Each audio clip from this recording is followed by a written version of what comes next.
ఈ రాష్ట్రం బీహార్ కంటే దిగజారిపోయింది, పథకాలు అమలు చేయడం కొంచెం టైం పడుతుంది, అర్థం చేసుకోవాలంటున్నాడు ప్రజలు. మీరేమంటారు? చేతగాని వాళ్ళు ఎన్నెన్నో చెప్తారు.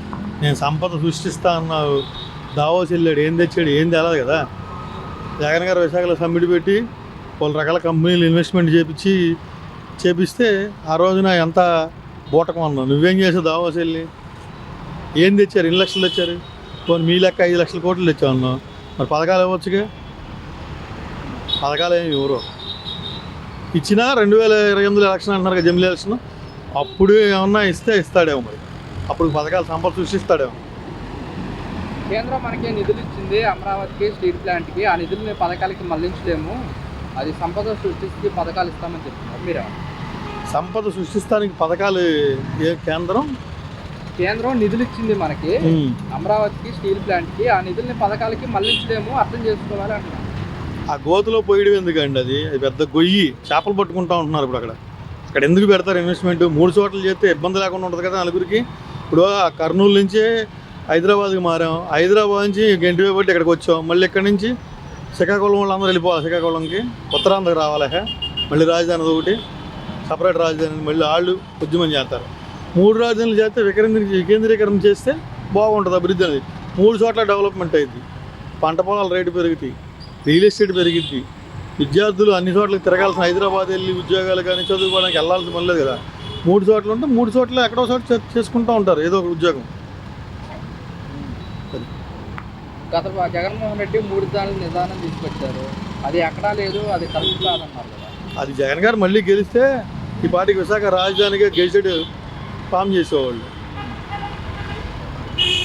ప్రజలు మోసం చేశారు, జనాలను మోసం చేసిన నాయకులు చూసాను. నాయకులు మోసం చేసిన జనాలను ఆంధ్రప్రదేశ్లో చూస్తున్నాం.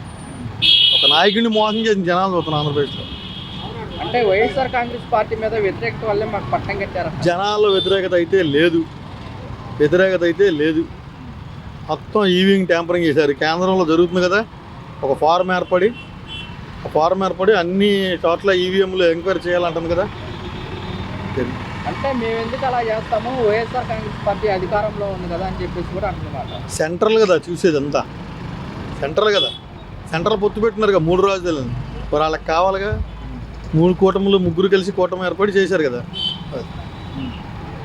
లేదంటే జగన్మోహన్ రెడ్డి గెలిచేవాడు అంటారా? కన్ఫామ్గా. ఇప్పటికైనా కానీ 1,39 లక్షల మంది జనాలు ఓటేశారు. జనాలు అయితే మోసం చేయలేదు, చేశారు. ఈవీఎం ట్యాంపరింగ్ చేయడం వల్ల జరిగిందంతా. ఆ జనాలందరూ తెలిసిపోతుంది కదా. ఢిల్లీలో చూస్తున్నాగా, అతను ఏదో డాక్యుమెంటరీ రిలీజ్ చేసుకుంటే అతను వద్దని చెప్పి ఢిల్లీలో ఓడిపోతామని చెప్పి. అది మరి జగన్మోహన్ రెడ్డి కూడా అంటున్నమాట, అన్న నేను ప్రజల్లోకి వస్తాను, ప్రజల తరఫున పోరాడతాను అని చెప్పేసి అన్నారు. ఆయన ప్రజల్లోకి వస్తే ఆయన ప్రజాదరణ చూసి టీడీపీ కూటమికి రోజులు స్టార్ట్ అవుతాయి కన్ఫామ్గా. ఎలా చెప్పగలుగుతున్నారు మీరు? జనాలు చూస్తున్నాం కదా, లోయరు మిడిల్ క్లాస్ ఎంత ఇబ్బంది పడిపోతుందో చూస్తున్నాం కదా. ఇప్పుడు అతను ఉంటే నెలకో పథకం, ఏదో పథకం విద్యార్థులకి, అదనో ఇదనో విద్యాదీవనో, లేకపోతే ఇంకో పథకం ఆటో వాళ్ళకనో, మంగళ షాపుల వాళ్ళకి, చాకల వాళ్ళకి, వీళ్ళందరికీ ఏదో రకంగా అన్ని కులాలకి ఏదో రకంగా ఇచ్చాడు కదా. అంటే జగన్మోహన్ రెడ్డి వాళ్ళ పార్టీ వాళ్ళకి అనుకూలంగా ఉన్న వాళ్ళకి పథకాలు ఇచ్చారంటారు కదా. అన్ని లక్షల మంది అనుకున్న వాళ్ళకి ఇస్తారా? ఎన్ని లక్షల మంది ఉన్నారు? ఎన్ని కోట్లు పంచాడు? ఇప్పుడు ఎందుకు పంచట్లే? అయ్యి అంతే బడ్జెట్ పెట్టారుగా, ఏమవుతుంది దెబ్బ అంతా? అంటే జగన్మోహన్ రెడ్డి ప్రజలకు అన్ని పథకాలు పెట్టేసి ఖజానా ఖాళీ చేశాడు, అందుకోసం అమలు చేయలేకపోతున్నాడు. అసలు నువ్వు దిగిపోయి చంద్రబాబు నాయుడు దిగిపోయాడానికి ఖజానాలో 100 కోట్లు ఉందని చెప్పి అతనే చెప్పి వెళ్ళిపోయాడు. 100 కోట్ల కంటే ఎక్కువ లేవని. జగన్మోహన్ రెడ్డి దిగేపాటికి 2,000 కోట్ల రూపాయలు అలా డబ్బులు పెట్టి వెళ్ళాడు. ఖజానా ఖాళీ ఉందంటే సంపద సృష్టిస్తూ ఉంటావు కదా, నువ్వు సృష్టించేవాడు కదా, అపరబ్రహ్మవు నువ్వు. సంపద సృష్టించు, జనాలకు ఇవ్వు. సంపద సృష్టిస్తాను, జనాలకు పంచుతానని చెప్పి పగడాల పలుకు కోతల రాయుడు క్లారిటీ చెప్పాలంటే. అదే సామెత ఉంది, మోగోడు సాక్ష్యం చెప్తే సాక్ష్యం చెల్లిద్దని. ఆడి మాట్లాడలేడు, సాక్ష్యం ఉండదు. అది చంద్రబాబు నాయుడు నైజం. జగన్మోహన్ రెడ్డి కూడా చెప్తున్నారు, 20 ఏళ్ల క్రితమే గద్దర్ చెప్పాడు పాట రూపంలో. పోయిన ఒక 10 ఏళ్ల క్రితం కేసీఆర్ చెప్పాడు, వరల్డ్ వైడ్ ఇంత డస్టియస్ట్ పొలిటీషియన్ ఎవరు లేడని. అతను నైజం, అది జనాల మోహన్ చేయడం నమ్మించి మాత్రం. అన్న, ఇప్పుడు మరి వైఎస్ఆర్ కాంగ్రెస్ పార్టీకి ఎంపీ విజయసాయి రెడ్డి రాజీనామా చేశారు, పార్టీకి అలాగే రాజ్యసభ సీట్కి. భవిష్యత్తులో ఎలా ఉండబోతుందంటారు వైఎస్ఆర్ కాంగ్రెస్ పార్టీ? నెంబర్ 1గా నడిచిద్ది. టాప్గా జనాలు ఉన్నారు. 40 లక్షల మంది ఓటేశారు. జనాలు ఎప్పుడు జగన్మోహన్ చేయాలి ఈవీఎంలు టెంపరింగ్ చేసి మోసం చేశారు.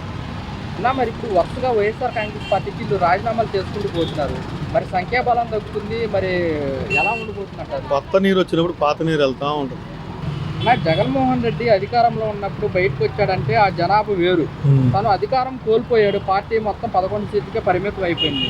తను బయటకు వస్తే ఎందుకని జనాలు అంత విధిగా వస్తున్నారు సీఎంకి వచ్చినట్టు? అదే మేము మోసపోయాం ఆయన అని చెప్పుకోవడానికి వస్తున్నారు. మోసపోయాని చెప్పుకోవడానికి వస్తారు జనాలు. ఎలా ఉండిపోతుంది అంటారు రాబోయే రోజుల్లో వైఎస్ఆర్? రోజుల్లో జగన్ గారు 29 తారీఖు నుంచి దిగుతానంటున్నారు కదా, చూద్దాం, వెయిట్ అండ్ సీ.